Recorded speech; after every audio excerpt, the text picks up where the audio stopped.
So about the day, I imagine you all know what you're here for. Teilhard de Chardin. Okay. So Teilhard was a Jesuit priest, a scientist, a mystic. And we were talking at breakfast about, this is probably the right time to be talking about this topic here. And so, without really giving away the day, I'll let Father Holleran kind of introduce the day when he comes up here and talk about why this is important as well for our time. So Father Holleran has been here numerous times, either in this event 2 years ago or at Holy Family Copper Beach for a number of retreats. So he's a very popular speaker in the area. And I didn't know this until I read it in the write-up that, like Teilhard, Father Holleran entered the Jesuits at 17. He stayed there for 5 years, and then he went off to seek some silence for 22 years. He was a Carthusian for 22 years. Living in France, Vermont, and England for that time. He later worked as a parish priest in Manhattan in the Bronx. And in 2009, two things happened to him. He was accepted as an archdiocesan priest in New York City. And he also became a sensei in Zen through Father Kennedy. He's a wealth of knowledge, and he's got a bunch of stuff on YouTube. So look him up on YouTube. There's a wealth of his talks up there. And Judy is taping today, so as soon as that gets up on YouTube, I'll put a link out there for you guys to take a look at. He currently serves at Notre Dame Church in Morningside Heights, Manhattan, and leads a centering prayer group and the Dragon Eye Zendo in Midtown Manhattan. So if you would, please join me to give a warm welcome to Father Michael Holleran.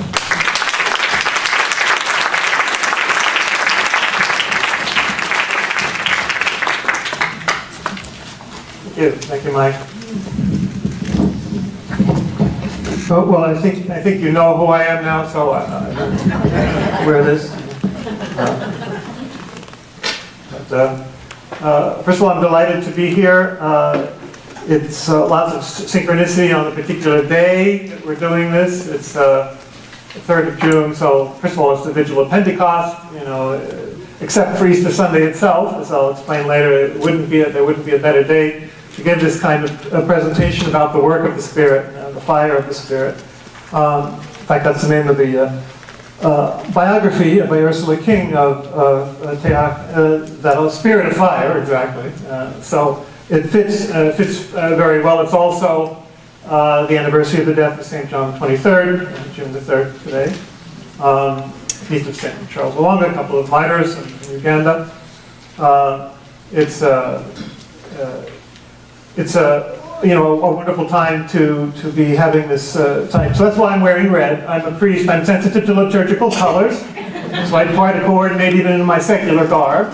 There's no distinction between secular and profane, but the red, which is fire, of course, and Pentecost and earth. Especially in the Hebrew tradition, redness, Edama, the word for ground, is related to the word for red, the red earth, and the word for blood, then too, dam. So all of that, earth, blood, and fire would be a good designation of what Teilhard was about, all subsumed and energized by the Spirit. So, how many of you have heard of Teilhard de Chardin before this? Oh, great! Great. How many of you have not ever read anything by him? Not ever read. So everybody else has read something by him. Oh, wow. So I have some cognoscenti here. So you can correct me. Because I do not purport to be a scholar of Teilhard. I don't have a degree in Teilhardian studies or anything like that.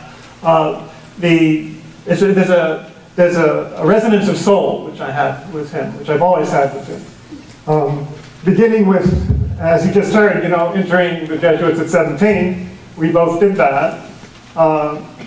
We even look alike, somewhat, tall, thin, long face, long nose, And there are various other ways, in which he's been, instrumental and crucial in my own life. First of all, let's get clear who we're talking about in terms of names. A lot of people mispronounce it, don't understand what his name is exactly. My novice master in the Jesuits who always said Teilhard.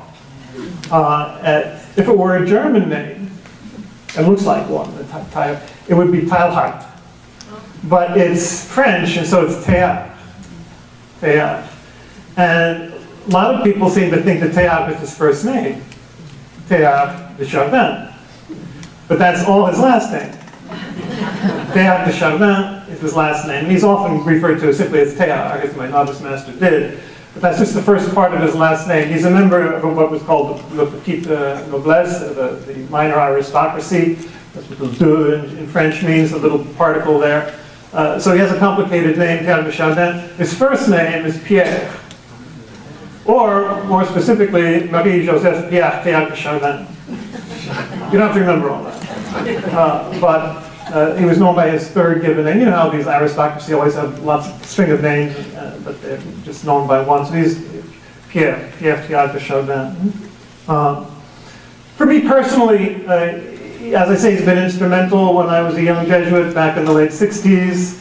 The crucial 68, those late time, well, just when his works were being published in English. And I'll explain more about how that happened. He was my Bible as a Jesuit novice. I was, 18, 19, and it was just so thrilling to have this energetic, powerful vision of the future and of the universal Christ. It really inspired me. When I was a Jesuit, it was in 68 in fact, I lived at St. Andrew on Hudson, which is a Jesuit novitiate, where, probably most of you know, he is buried. He died in 1955 on Easter Sunday, April 10th. Again, synchronicity. Kind of God saying, well, your vision was true, based on our faith. There was a minor crisis of having to let go and move ahead, in my own spiritual life.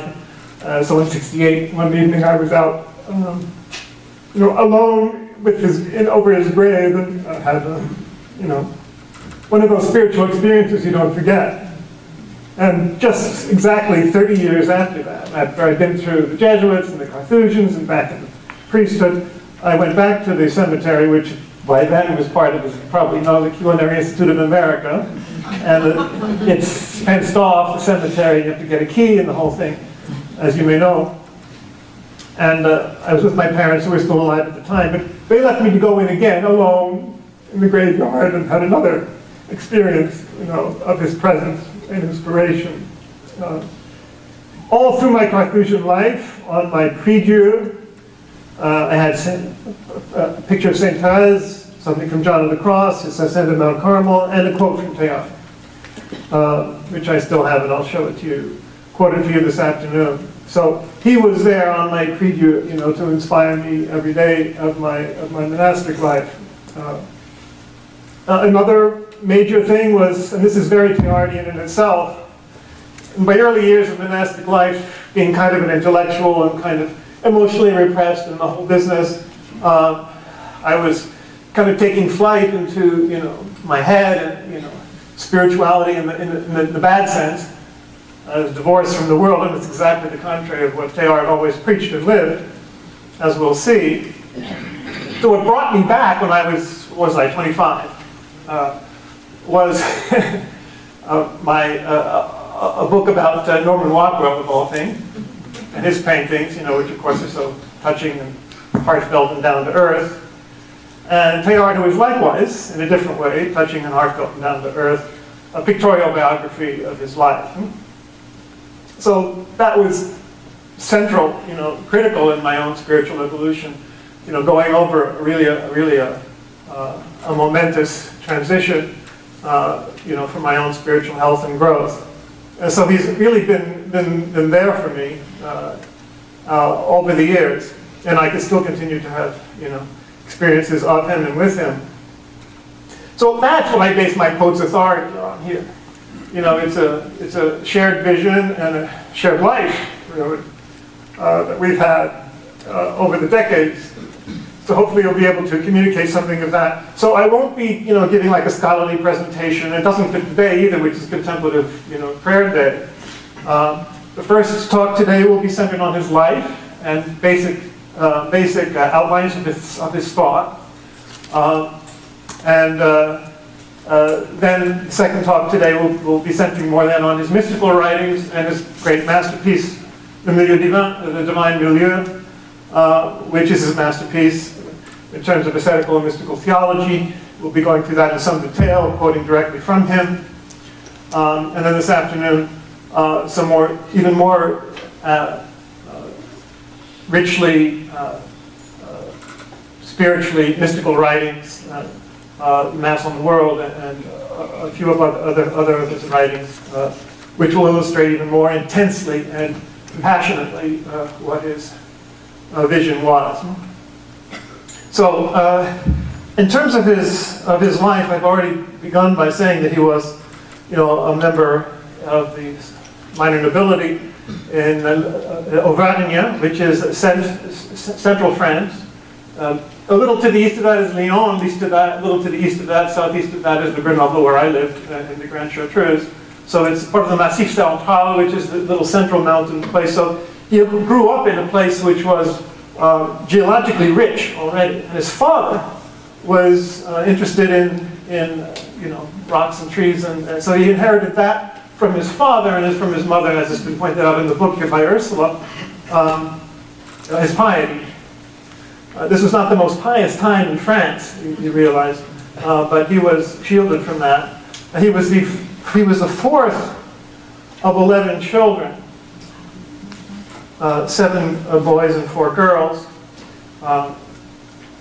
He was fascinated, as I was in my own life, by time, by the passage of time and what time means and how things are impermanent. It's very Zen also insight. And then what lasts, obviously spiritual realities, but that's why he was fascinated with fossils and rocks and things that seem to have, more of a permanence. In my own life, I had a little box of rock samples when I was young, but in the 7th grade, my science project was on the geological ages, and that, of course, was his great passion as well. Geology and paleontology, and I'll talk more about his formation in that. But that was part of it. It came from that sense of what is lasting and what is real, and realizing that all matter is real, and contrary to what a lot of Christian and Catholic and other asceticisms would proclaim. You don't reach enlightenment or spiritual union by fleeing from the world or from matter, but rather by integrating it. And that's, if anything, the central thesis of this whole spirituality, which, by the way, is very Jesuit and very Christian, incarnational. I always find that ironic, and other writers do too, like Richard Rohr, that the one religion which boasts that God actually has a body, we flee from it because of the. It's a whole lecture in itself, of course, on Platonism and St. Augustine's negative view of the body and the original sin and all that. We'll be coming back to original sin in a moment. But to talk about the impermanence, he was the 4th child of 11. But by the time he died, there was only one left besides him, his youngest brother. So he saw his oldest brother died young. His older sister, Françoise, became a nun, was sent to China, and died early. A couple of his brothers died in World War I. So it was, he knew what loss and suffering were. And he integrated that, as we'll see later this morning, into his spirituality and his ascetical theology. As I say, he entered the Jesuits when he was, he went to the Jesuit boarding school in Lyon, and then entered the Jesuits in 1899. He was born in 1881.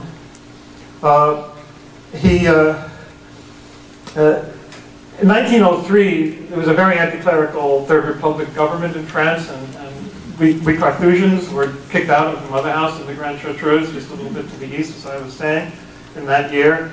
So he was actually sent for some of his studies to England, to the island of Jersey for his scholasticate. So he was, of course, spoke English and visited the U.S. in his later life numerous times. And as we'll see later, he actually died there. But he was sent after his initial studies to Cairo, and so he was exposed to all the tremendous energy and history of Egypt in 1905, the wonder that he experienced there. And then for his theology, he was sent back to England to Hastings. He was ordained in 1911.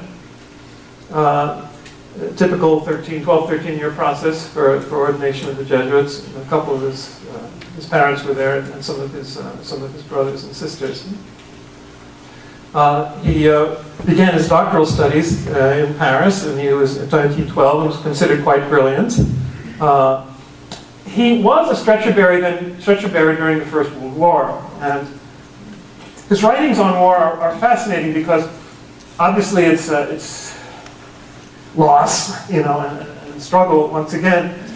But he also had a strong sense of, that something was in ferment. That this was a critical moment in individuals' lives and in the world's history, and that something great was coming out. Something was struggling to be born in that. That's what his basic approach, to these what could be seen simply as horribly evil manifestations was what's positive in it. What's striving to be born in the larger scheme of things, and he did have that strong sense, as we'll see this afternoon, that this kind of the new city of God was being built somehow through this. And he almost missed it when the war ended, missed that intensity. But he did find it then elsewhere. And of course, as I say, he lost a couple of his brothers actually during the war. So an interesting approach to human turmoil and upheaval as, also being a positive force, which of course, cross and resurrection, that's totally Christian. We don't emphasize that enough. He took his final vows in 1918 as a Jesuit.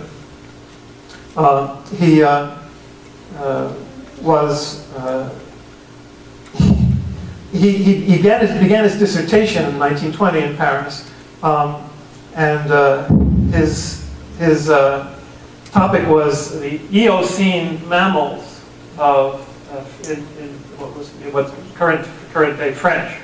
Now Eocene. Well, I remember from the 7th grade, my little mnemonic for those ages from 75 million years ago down to the present, the Piab, the Paleocene, Eocene, Oligocene, Miocene, Pliocene, and Pleistocene, each about 10 to 15 million years. And what it translates to, they're Greek words, what they translates to is the old new. These are the newer times, only 75 million years ago. So the old new, the dawn new, the kind of new, the middle new, the newer, the older new, the more new, the newer, and the most new, Pleistocene.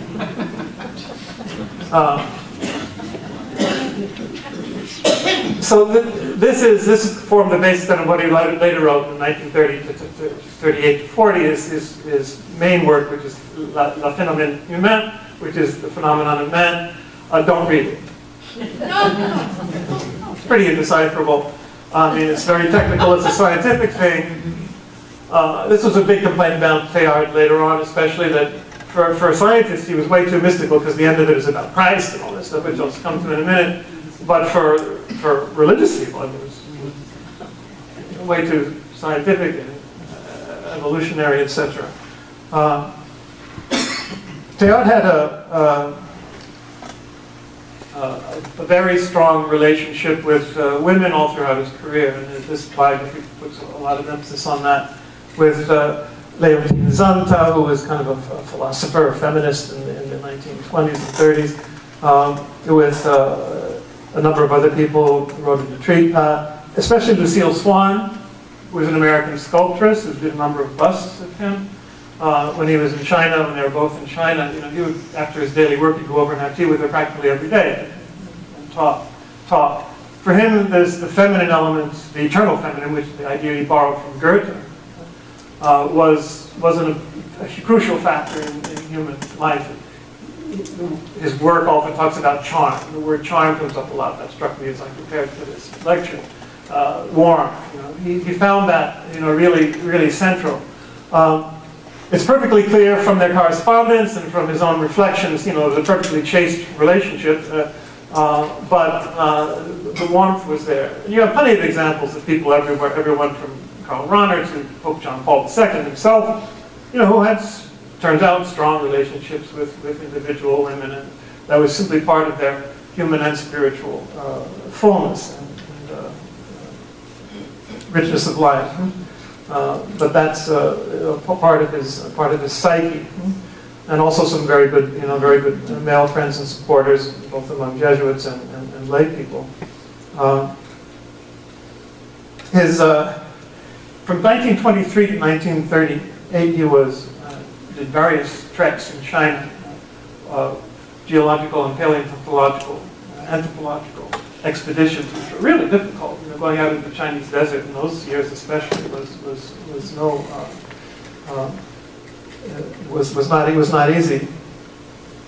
But already in 1925, he again had his first brush of conflict with Rome, largely over his view of original sin and evolution, original sin particularly. But don't forget, in these years, and we still have Christians who are fighting evolution in our own time, thankfully not Catholics, I hope not Catholics. But remember, it wasn't until 1951 in Humani Generis that Pius XII actually said, "Oh, evolution's okay. Don't worry about it, as long as you have the notion that it's just monogenism. We came from one couple or one origin, and soul comes from God, and all of that." But in the 1920s, to be talking in positive terms about evolution was revolutionary, not just evolutionary. And then the particular view of original sin. At least in an evolutionary perspective, having like Adam and Eve there in the garden, wait, does that work? And as late as the early 20th century, you had biblical commission saying, you have to believe that Eve was created from an actual rib of Adam. And even fathers of the church, Origen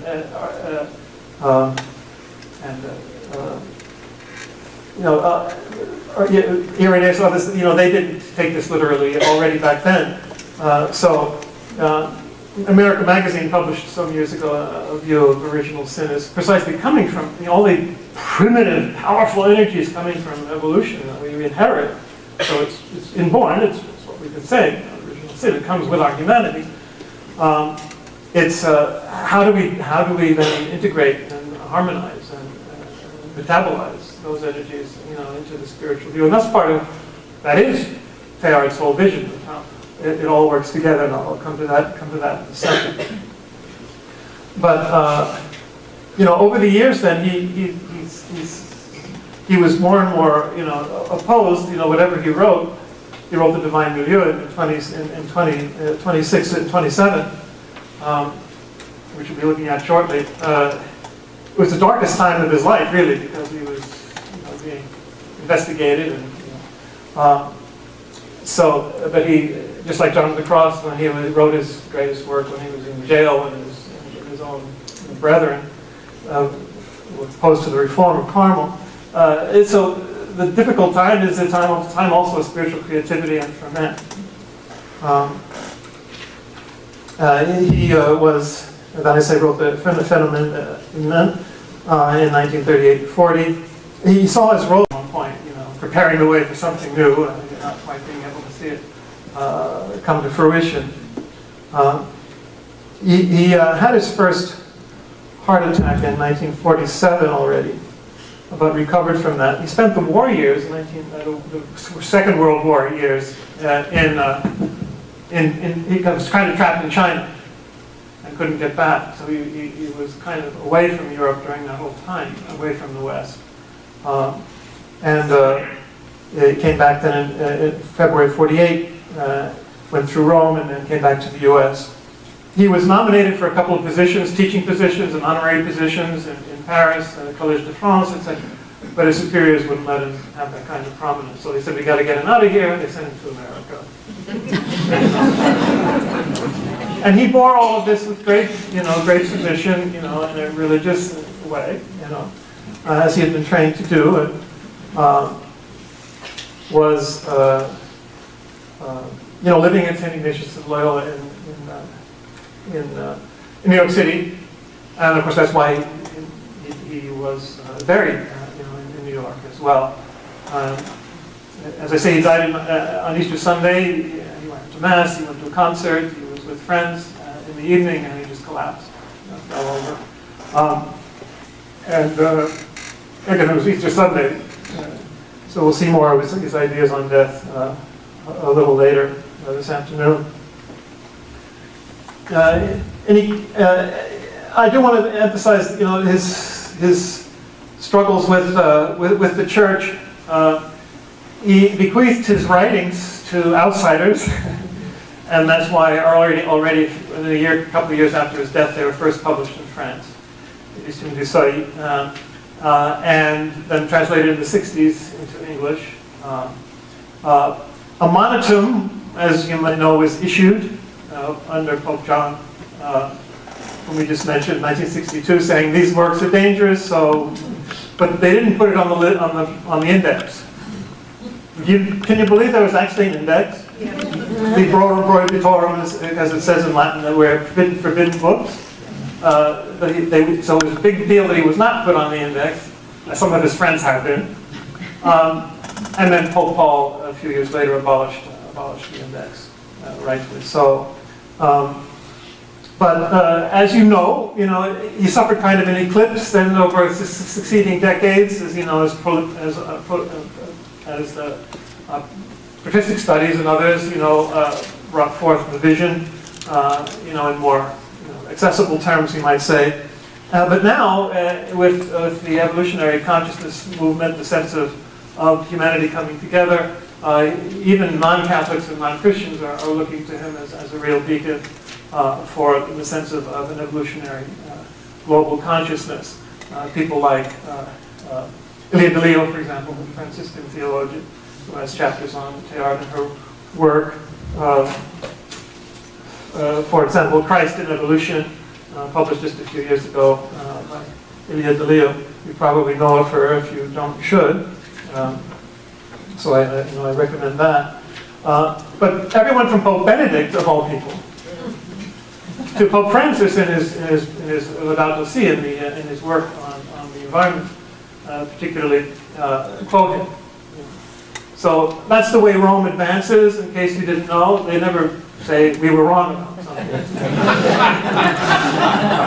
In a sense, they're not wrong. I mean, it's difficult to read, and you have to understand it rightly. And so it wasn't wrong exactly, but they did say, well, we're moving on, and that's kind of the fate which he has had.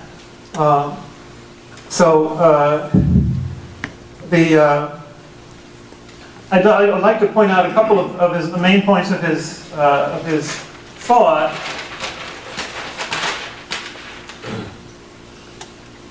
And this you can find in the Phenomenon of Man, etc. The evolutionary view of, it's about a number of genesis, of births, of dynamic moving forward. So you have the cosmogenesis, they let there be light. The creation of the whole universe is already, not only from God but towards God, and as we'll see some of the quotes from St. Paul on these that he does refer to, but which were lost, and I'll come back to that in a second. Cosmogenesis moves forward, in an evolutionary perspective. And really, this does turn your whole spirituality upside down, inside out, forward, backward, and energizes it beyond anything imaginable. He lamented that spirituality and Catholicism had become so narrow. There are a couple of quotes in here that I was very struck by when I went through the biography. that he has here, that we have here. Page 95.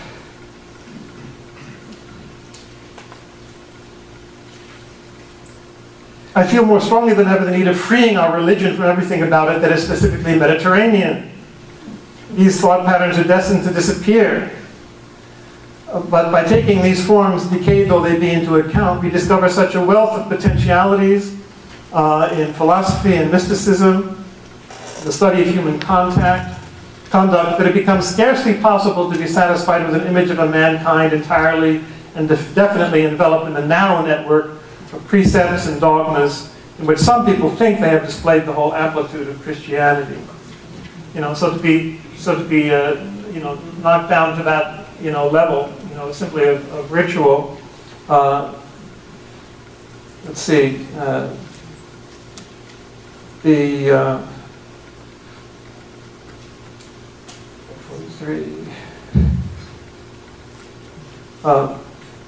He says that without mysticism there can be no successful religion. And there can be no well-founded mysticism apart from faith in some unification of the universe. It's like Karl Rahner said, either this century will be mystical or it won't be at all. Mysticism is what religion is for. It's to bring people to God, to enlighten them, and to energize them. And if it's just a matter of empty ritual, then it's not worth what it purports to be.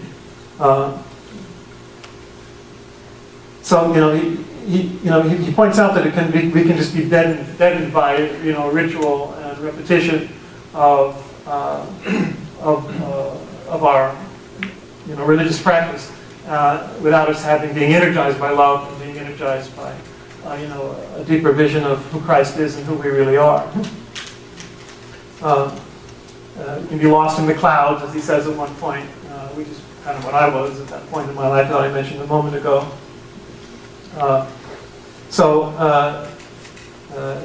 He does have strong words about that kind of narrowness. Remember, at that time, and as I was growing up, and this is even after he died, imagine what it was before.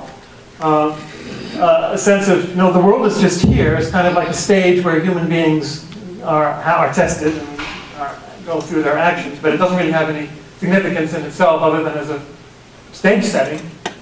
Really? And that's not even the whole Christian tradition. I mean, you have people like Bonaventure and others who had a strong sense that the whole cosmos, is already the first incarnation, the first Bible, as St. Bernard says, the first revelation of God. That God has acted in that. Or as Richard Rohr says very wryly, do you think God was waiting literally 13 billion years for the Catholic Church to come along? Yes, of course there's a strong sense that it was, there's a preparation for, and Teilhard has a strong sense of this, as the fathers of the church did, for the universe moving towards the coming of Christ as being the kind of a culmination, as being the culmination, and then how everything is subsumed in Christ and moving towards Christ, which is this whole theology, as I'll finish in just a second. But there wasn't a sense of community, first of all. We were here, I'm an Augustinian, I'm evil and sinful, and I have a body, and it's very dangerous, and I'm full of concupiscence and desire, and I've got to be saved from my body and from this world. As if God sent us here only as to test us, to see whether we would be deluded or pulled into this world here below instead of rising to God, seduced by it. Whereas it's really just part of who we are and part of how we return to God, and then sense that we had to be saved. And it was more as an individual, right? I'm going to be saved if I do my 9 First Fridays or whatever it might be, and rather than the ancient Hebrew view, and we're saved together or not at all. It's the community that's saved. It's the whole body of Christ, which is the body of Christ, not just individual limb. So the sense of being one with other people as the body of Christ, but one with the whole universe as the body of Christ, ultimately, as we'll see. That's what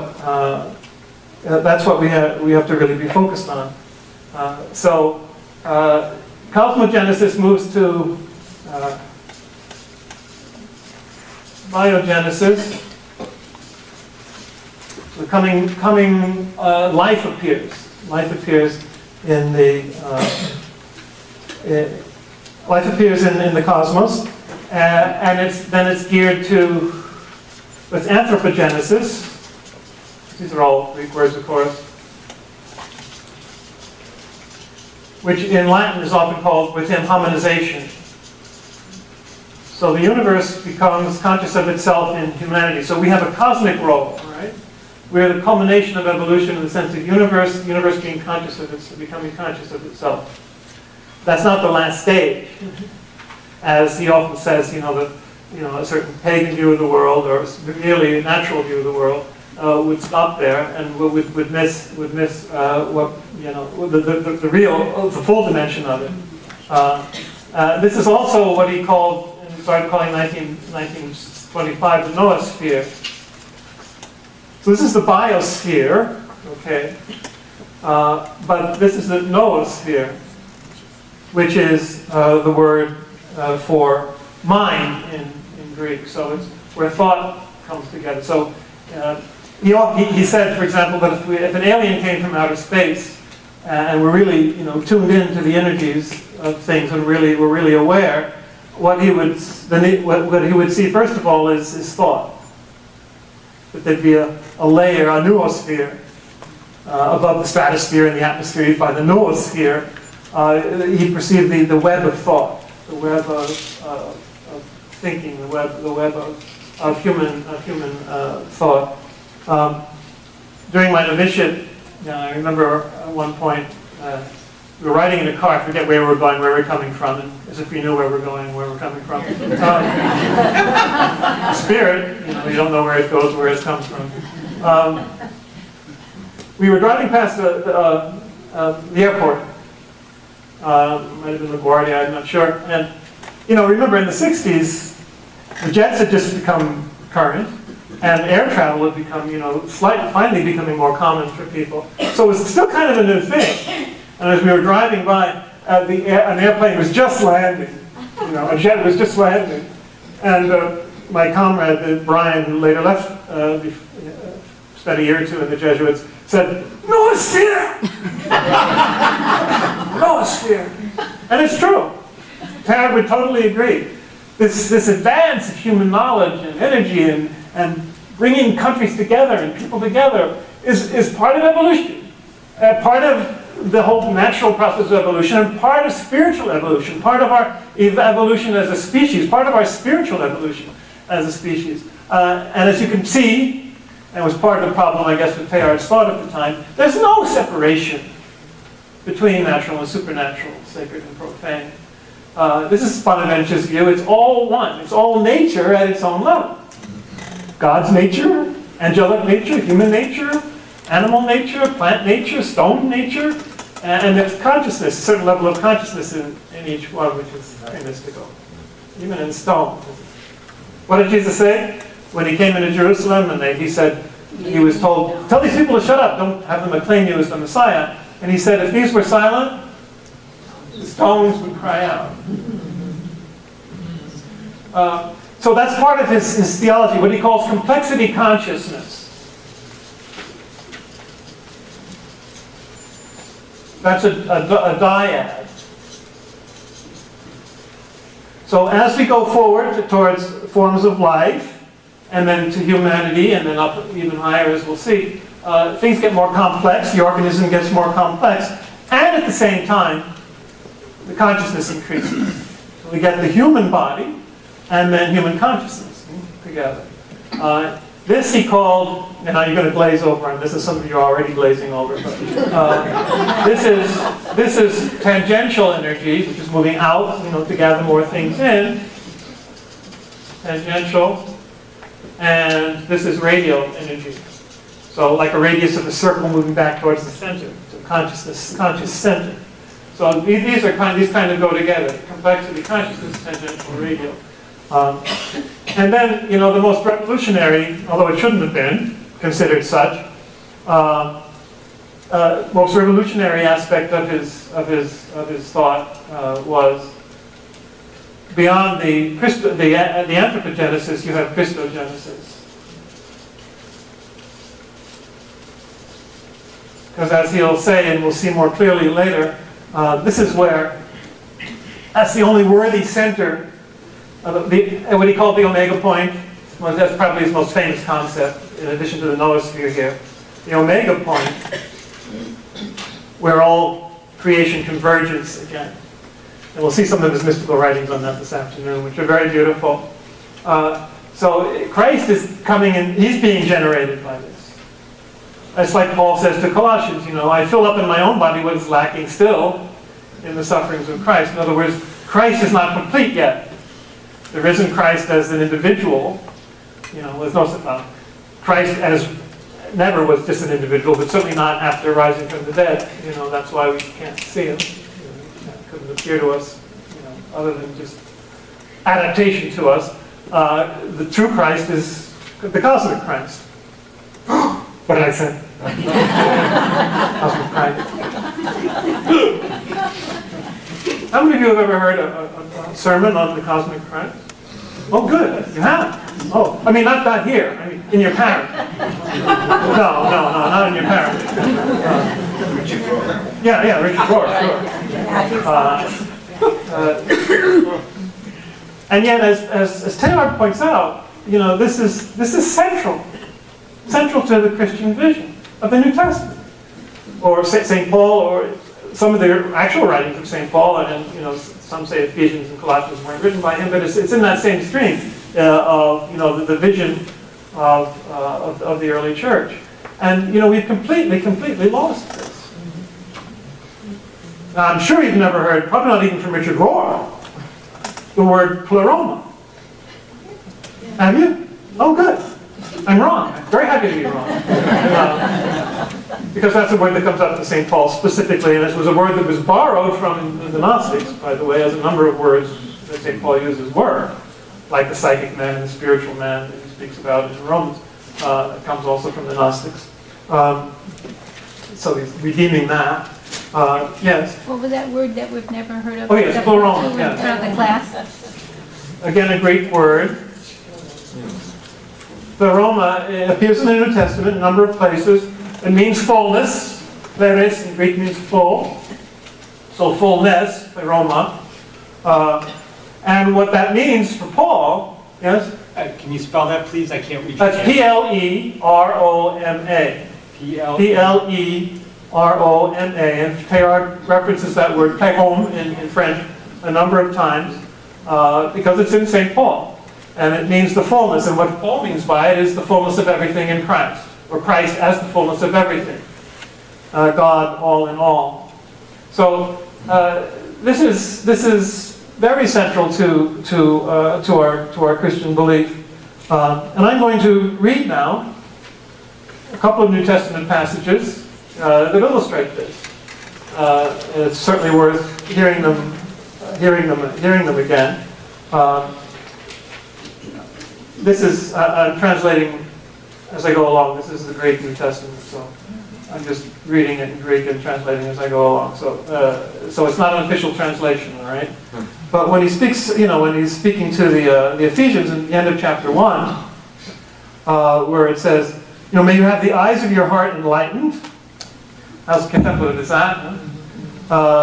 So you know the hope of your calling, the richness of the glory of his inheritance among the saints, and the surpassing greatness of the power that he has worked in us and those who believe, according to the energy of his might, of his power, which he worked in us in Christ, raising him from the dead and sitting him at his right hand in the heavenly places above every principality and power and virtue and domination, and every name which can be named, not only in the present age, but in the age to come. And he subjected all things to him, and gave him his head over the church. And here's the kicker.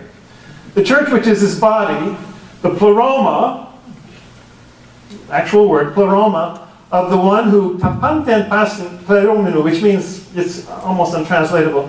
The pleroma of the one who is filled in all things with respect to all things. In other words, him, the fullness of the one who is all in all.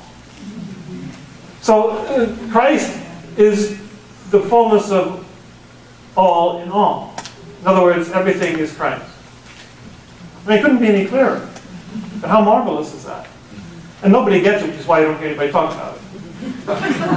Because who experiences it? The fullness of the one who fills, and in 1 Corinthians 15, there's the phrase, he will subject himself to the one who subjected all things to him, so that God may be all in all. The same phrase, contemplative. God will be all in all. Just think about that. Or don't even think about it. Get with the eyes of your heart enlightened and resonate with that. God is all in all. So there's nothing but God. Ooh, say not pantheism. It sounds like pantheism.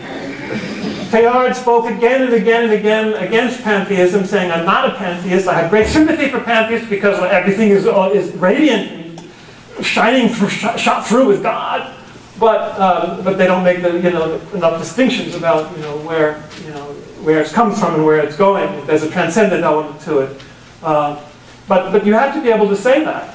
God is all in all. But as Teilhard frequently insists, as we'll see later, not by swallowing up in some kind of monism, what's there, but in terms of personality and love, actually bringing the distinctions out the more, as love does, bringing out the distinctions at the same time as transcending them and making everyone one. We are all one.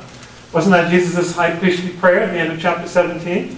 I want it to be that, Father, I pray that they all may be one, as we are one. I and you and me, and I and them, that they may be made perfectly one.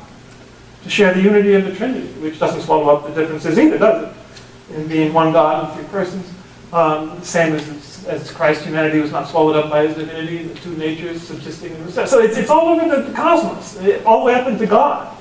The unity and diversity, non-duality, as we call it now in spiritual work. No, it's not one, not two. But you can still say, without danger of pantheism, you just quote St. Paul, God is all in all. There's nothing but God, or nothing but Christ, in God. So everything is the body of Christ. And then the actual, definitely authentic writings of St. Paul in Romans 8, magnificent chapter 8, that would be done. We suffer with him, and therefore will be glorified with him. We'll talk about that shortly. So the sufferings of the present time aren't worthy to be compared with the glory to be revealed in us. For the creation is an expectation of the revelation of the children of God. So it's right here. All of creation, which is subsumed in us by Genesis to anthropogenesis, is waiting for its final transformation, in Christ. Waiting for the revelation of the children of God. Creation was subject to vanity, so that's what we mean by this, the forces that are not integrated yet, we'll call it original sin, if you will. It's a little unclear what they're referring to, the one who subjected it. In hope, since creation will be free from its slavery to corruption and share the glorious freedom of the children of God. Wow. We know that all creation groans and is in agony. There's that feminine imagery, in agony of birth, in travail.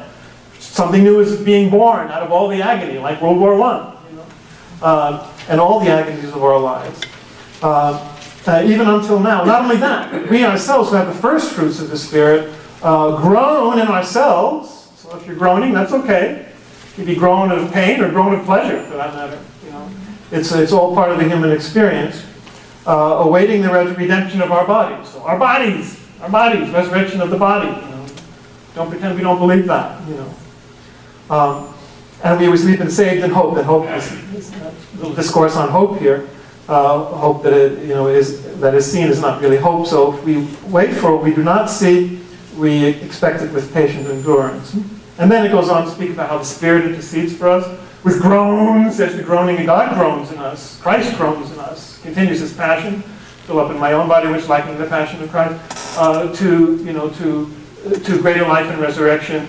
And we don't know how to pray as we ought. Only the Spirit is able to do that in us. So we're just subsumed by the energy of the Spirit, which makes us the complement, the fullness of Christ, to attain our full stature in Christ, as Paul says elsewhere.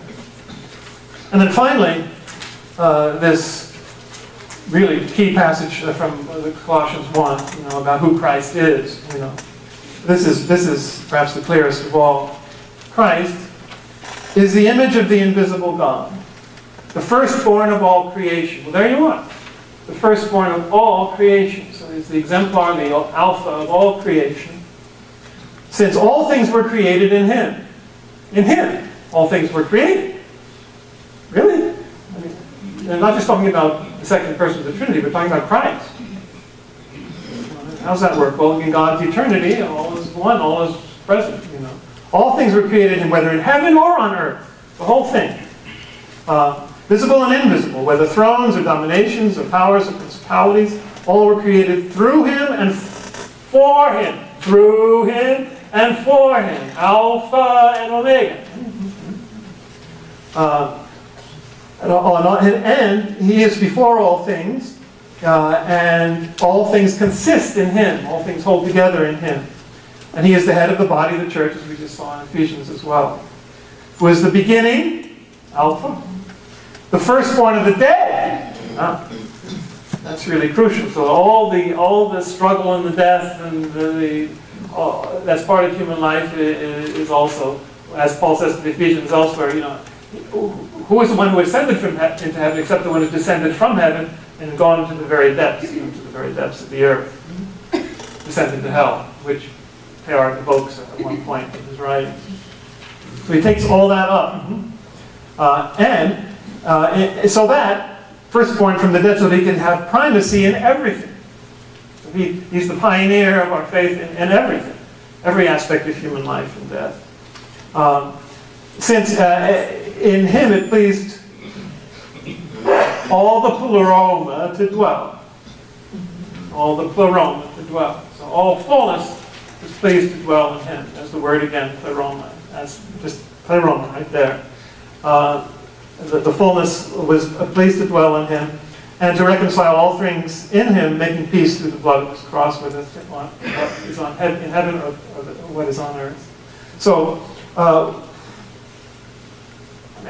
the fact that this could have been considered controversial escapes me, you know, other than the fact that we completely lost touch with our own tradition.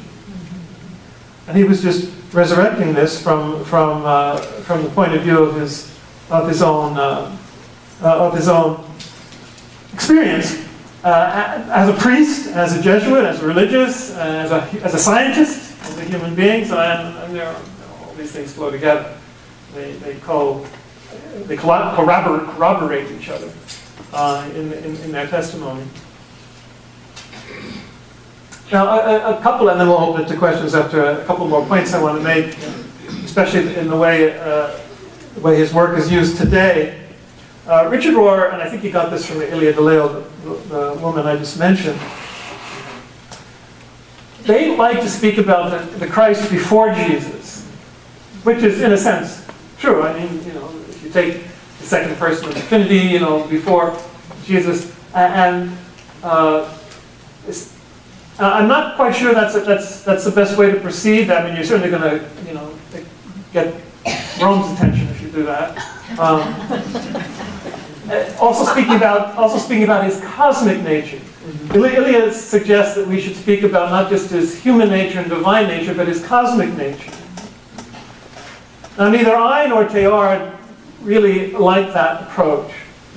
You don't have to add another nature. I mean, why? You have everything in the divine and the human. I mean, it's all there already.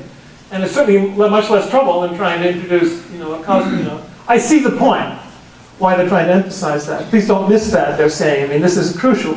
But once you're awakened to it in terms of the divine and the human interpenetrating and dynamically related in the whole cosmos, Alpha and Omega, the first beginning and end, you know, then there's not really a need to speak in that way, I don't think. I mentioned Raymond Panikar in the blurb. He has a term that he invented called cosmotheandric. Cosmos, God, theology, andric, which is man. So cosmotheandric, meaning that there's only one ultimate reality, which is all of those things together. God, man, and the cosmos, which is, of course, what he's saying. So I see the use of the usefulness of neologisms, you know, novel concepts to bring out this stuff. I just don't want to create an unnecessary problem. Because Teilhard, is perfectly content with just the divine and the human working together, as we'll see later.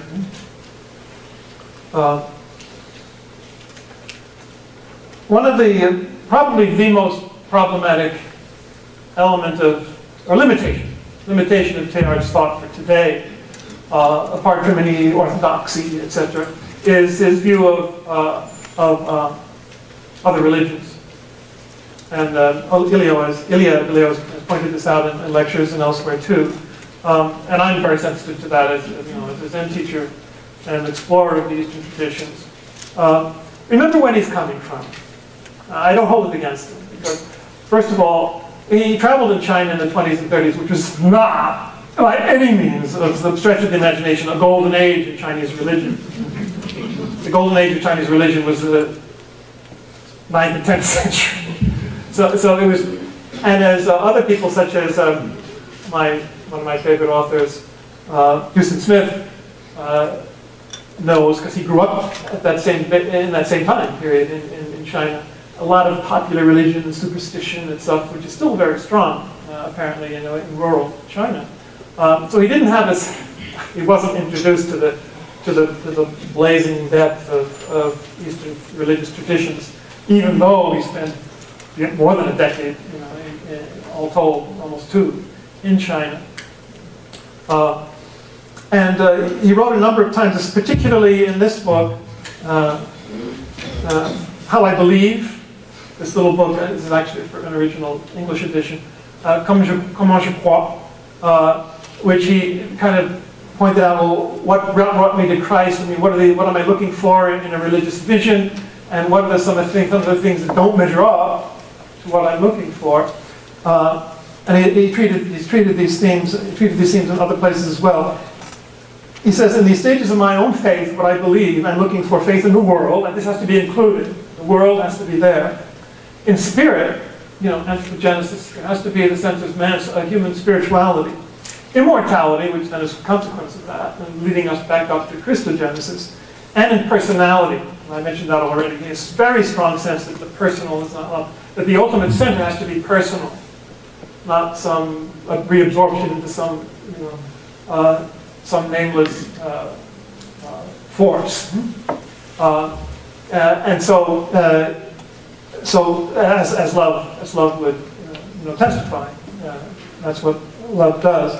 So for that reason, he tends to reject what he understood at the time to be Buddhist and Hindu tradition, where you flee the body, which isn't even true in a lot of the traditions, especially Zen, Mahayana Buddhism, and you lose your personality, which isn't always clear, but when you see that the ultimate, even in the Eastern religions, is, as for example, the trinity of being, consciousness, and bliss, well, that's pretty personal. So he saw that as kind of a monism in which personality, what he's looking for, personality and immortality, are not preserved. Now, I think he was wrong about that, but I don't hold it against him. And today people are more aware that part of how humanity is coming together in evolutionary, global evolutionary consciousness is through interreligious dialogue and sharing a religious experience. This is something which began way after Teilhard. Remember, he died in 1955. The real going to the East and even the Western, the Japanese masters coming to the West, was in the 60s. That's when it really started to take root. 50 years ago in California, for example, in my own Zen tradition. And Thomas Merton, of course, 60s as well, he was a pioneer in that. So the exploration, the real integration of Eastern thought into Western practice and thought was after Teilhard's death. And I just come back from an Islamic country, a few weeks in Morocco. So I was a little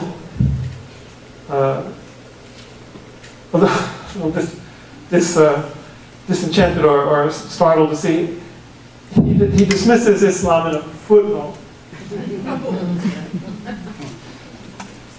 Islam, in spite of the number of its adherents, and in 30 years is supposed to surpass Christianity globally, and its continual progress, I almost don't want to read the parenthesis.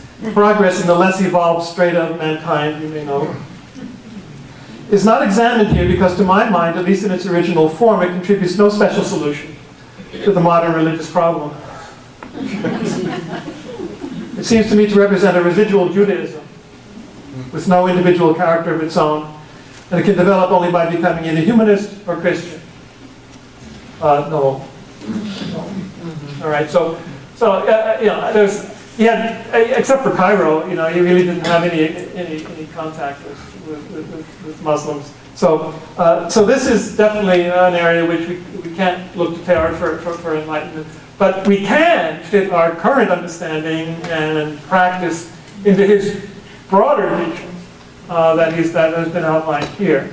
So it's up to us to be able to recognize, you know, both the limitations and the beauties of his vision of the world. Now, in another book that he had called, in the English edition called "Building the Earth," he discusses some of these issues then of what forces can advance the evolution, and he speaks in political terms as well as the religious terms that we just saw in Commander Croix.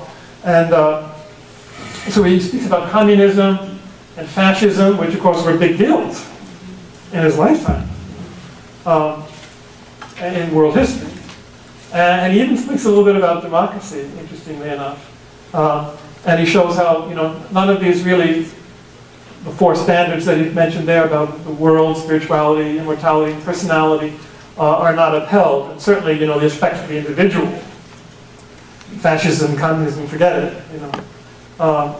And the lack of the transcendent, the sense of immortality, something to adore, something to move us to the full spheres, into the fuller spheres of reality. What he says about democracy in a couple of pages is that it can become a little mass of individual freedoms without a real sense of community. That's a danger. And you can look for testimony both on the right and on the left in America today for that. You know. So he does have a finger on what is, you know, some of the weakness, our weakness, you know, of our own particular system. But it needn't be that way. It should be a full respect for the person, and then with that, if you fully respect our personality, what makes us up as human beings, a sense of community, a sense of collaboration, a sense of caring for one another, is part of our human nature. In fact, there was an op-ed piece by David Brooks in the Times just yesterday about that selfishness versus community, a sense of community in our society, being that more in conformity with who we really are. So those are some of the reflections I wanted to offer this talk. So I'd like to open it up to some questions and discussion. We have 15, 20 minutes to talk more about this among ourselves. Yes. I didn't quite understand how you were connecting pantheism with, where Chardin was coming from. Yeah, he speaks about pantheism as, in terms of appreciation for the importance and the dignity of all of reality. You know, to see it as almost like a divine dimension to everything, to creation. But it doesn't have a transcendent dimension. He kind of equates it with paganism in a certain way, and simply not preserving the transcendent dimension of God, seeing simply God reduced to created things. So that's what he understands. That's reduced. That the transcendent is reduced to creation or matter or whatever. I mean, just realities we can perceive. Yeah. So God is only all things, not above and transcendent to all things, which is what we have in Christ and our understanding of God. Yeah. You mentioned, Pierre's concept of an original sin. Yeah. And I think there's strong theology, like a baptism, it's the receiving of the Holy Spirit rather than any original sin. And what was his final, did he come to a final No, we'll also see that in a minute. I mean, he struggled with things like hell and that element of loss, but his view was simply that we needed to revisit. He didn't actually present a theory that I know of how it could be reimagined, reconceptualized, other than within this scheme of what happens along the way. You have forces that are contrary to this integration, personally and globally, and you need to have them reintegrated. You need to have a spiritual force, like that receiving the Holy Spirit, openness to the Holy Spirit, to integrate these forces and harmonize them and metabolize them, as I said a moment ago. I haven't come across, and of course I haven't read everything in Teilhard, but I haven't come across, a more specific formulation by him of what he's thinking about in these terms. It must exist somewhere, but that's the way he would approach it. Basically, not taking literally the story in Genesis, which is what I think Rome was objecting to. Seeing sin as one of the criticisms was seeing sin simply as the byproduct of evolution, kind of like a waste product along the way. It didn't seem to make it, personal and responsible enough in the church's eyes. But in a sense, you can see it that way. It's stuff that has to be overcome and integrated on our way towards greater synthesis, both personally in our own spiritual life, and then globally as the body of Christ, as a church, and as a species. Yeah. Father, what is the first book that you showed us? The very first. You mean The Spirit of Fire? The biography, yeah. So this just came out just a few years ago by Ursula King, who is, Ursula King, who is if not an actual scholar, certainly knows Teilhard very well. And I picked this up. I actually bought this last year at the lecture that Ilya DeLeo gave for the Teilhard Society annual lecture at Union Theological. Mary Evelyn Tucker, people like her, she was there at the time.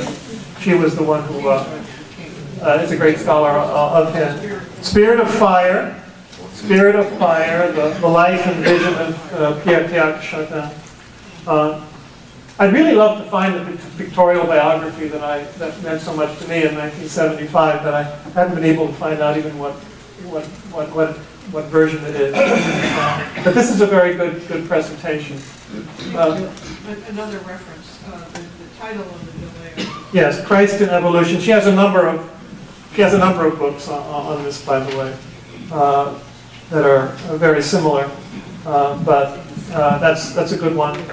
She has a whole chapter on Teilhard in there. Yes, first.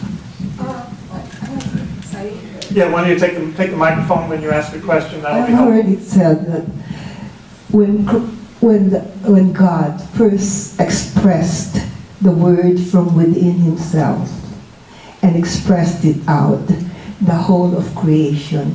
Yeah, the Big Bang was God's first utterance. Yes, the whole of creation took place, and that we're all moving up again to the same place. Now, like a dance, coming down and going back. Yes. And then and then also that this picture of Adam and Eve, what's really when Adam and Eve hid themselves, it was really more a movement in the evolutionary process. Well, it was in which they became aware of themselves, but also separate. Yes, separate, that's why. And then hid. The reason why. Well, hiding is a way of saying they separated themselves. It's a descriptive, poetic description of being feeling separate from God. That's true. Being separate from God. Holleran actually wrote a treatise on original sin in the late 50s, I guess, just after Teilhard, which he called harmonization. He used the word, and which he showed, that there was. As he put it at the time, there was never an actual garden in which people lived perfectly united to God. That's a poetic metaphor for the end rather than the beginning. But what we are called called to be. You had, yes, go ahead. Yeah, you have it. If you were to ask Teilhard, what is human nature, what would he say? Oh. Well, that's a good question, and I don't want to speak for him. But I would say he would say that human nature is the culmination of the evolutionary process, and which then is called to perfect union with God in Christ. That's what human nature is. So it's joined to all these dimensions intrinsically. And if you exclude any of them, from matter to divinity, you're missing what a human being is. Yes, was someone else before? Back there, yes.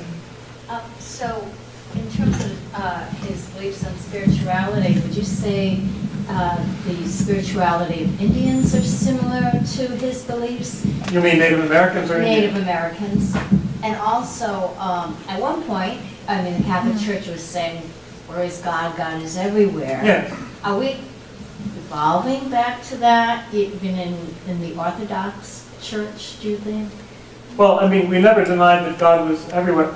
Someone pointed out, again, a little wryly, that one of the first responses to the catechism is, where is God? God is everywhere. And then the rest of the catechism went on to prove he's only in the Catholic Church.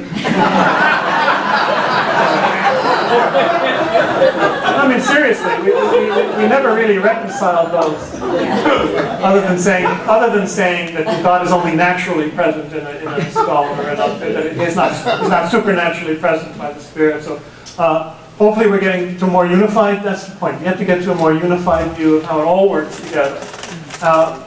This church has sung for more than 1,000 years as an entrance antiphon for Pentecost, from the Book of Wisdom. The Spirit of the Lord fills the world. The Spirit of God fills the world.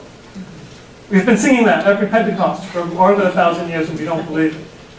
But would you say Pope Francis's beliefs and some in the church? When I say they don't believe it, I'm just saying that doesn't really seem to come out, in a more vivid way. But it's evolving within the church itself. We hope. Hopefully, we have to have hope, right? Yeah. But the Native Americans? Well, he never spoke about them. Of course, he didn't know them. No. But I personally, I'd say it is very much in conformity with that. Yeah. Okay. Yes. You mentioned something about the resurrection of the body. Yeah. Let's not pretend we don't believe in that. Mm-hmm. Could you speak about that a little more? Well, I don't know how strongly people are even aware of that. I've encountered Catholics who actually believe, well, we're just going to be spiritual in heaven, because we can't have the body there, and that's what we know, despite the fact that we say that in the creed, the resurrection of the body and the resurrection of the dead, according to which creed we're speaking of.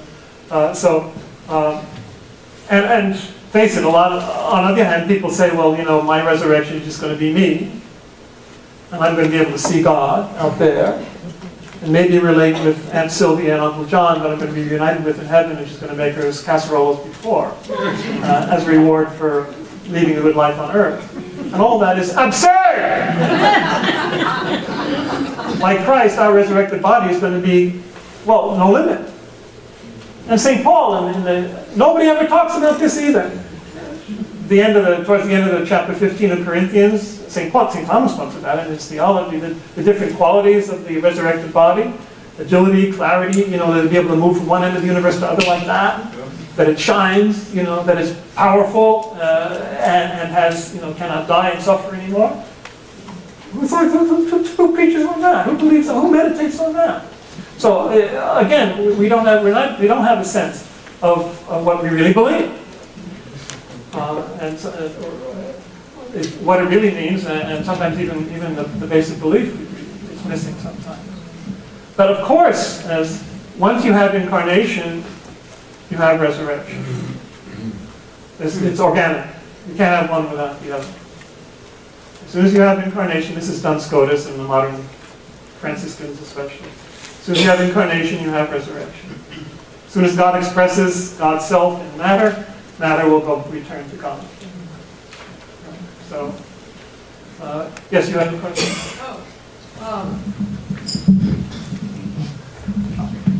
I'm just looking at this and I'm wondering whether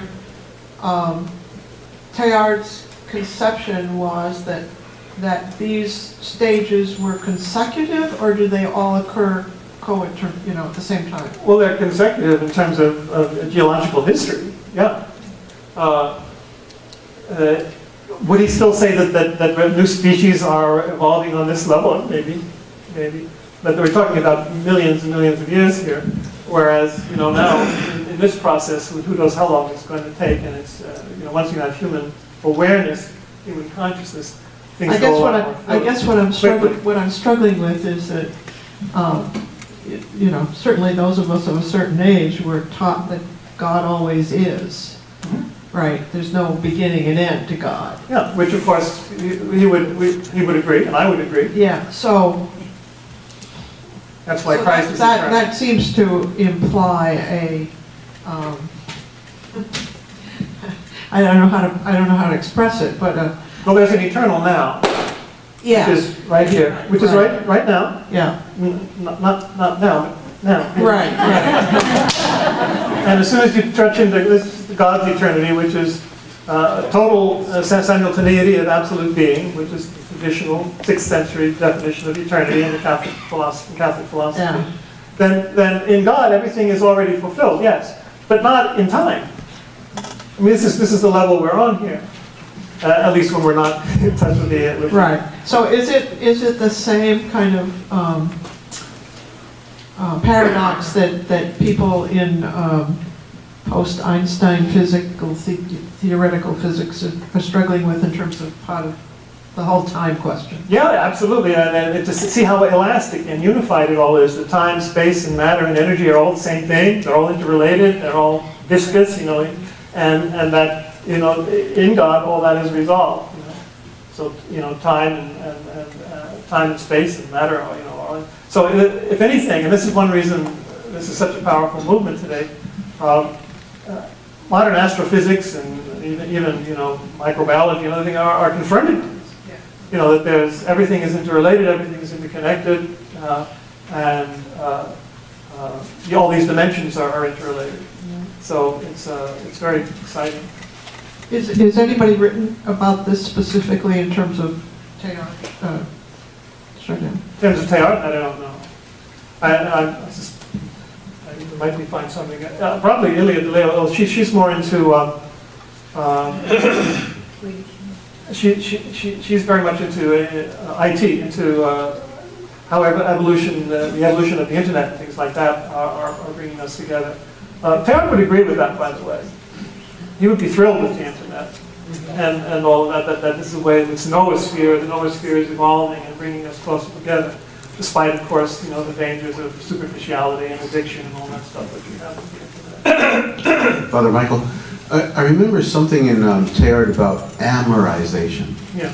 Could you say a little bit? Yeah. So, amorization means that evolution through love. That we'll see a little more this afternoon. That the power that brings us all together it can only be love. And since it's in Christ, this is where the vision of the Sacred Heart comes in for him. The Sacred Heart of Jesus, which is very Jesuit devotion, for him was central because the heart of Christ is the one from which and towards which all things are coming and going. So it's the fire of love, which is the unifying force. That's the only one capable of bringing all together in this synthesis where you become one without dissolving in love towards God. So is the radio the love? Yes. Well, it's one manifestation of it. You can call it cosmic eros. You can call it. Yeah, sure. And then becomes Christian charity becomes more specifically the power of the Spirit. Yeah. So could you speak to the term divinization in relation to that? Yeah. So we all become one in Christ. We all become one with God and one with Christ. So God is all in all. So that sounds like divinization. Again, that's a word that's totally orthodox, and yet if you went on a conservative website, they'd call you a heretic if you said that. St. Athanasius was the first one fighting the Arians who said, you know, God became human, but humans might become God. He'd be condemned by, you know, a lot of thinkers today for saying that, but without knowing that they were condemning a doctor of the church. And that's all he means, you know, that we are not God, just like, you know, pantheism, everything is not God, but we are all united to God and become one with God so that God becomes all in all. Well, yes and no. We become one, we sharers of the divine nature, to quote to Peter, chapter 1. So divinization is what it's all about. We are called to be divinized. To share the divine, call it children of God, as adoptions, children of God, as we just heard from Romans. That's one of the ways of saying it. But it still makes it seem like there's this distance. Oh, God adopted me. And I'm down here and looking at God up there, which is absurd. You know, there's not distance, there's no spatial distance. In heaven either, by the way, no space and time. No space and time in heaven. So we don't digest and have a heartbeat in the same way we do here. Oh, let's take this into account. But we have a heart, the cosmic heart of Jesus, which beats in a different way. Spiritual rhythms. Something you have to experience, which we will shortly, right? One more question before. Oh, we should have had the prayer period. We'll make an adjustment. I missed the thing here. Okay, so we should.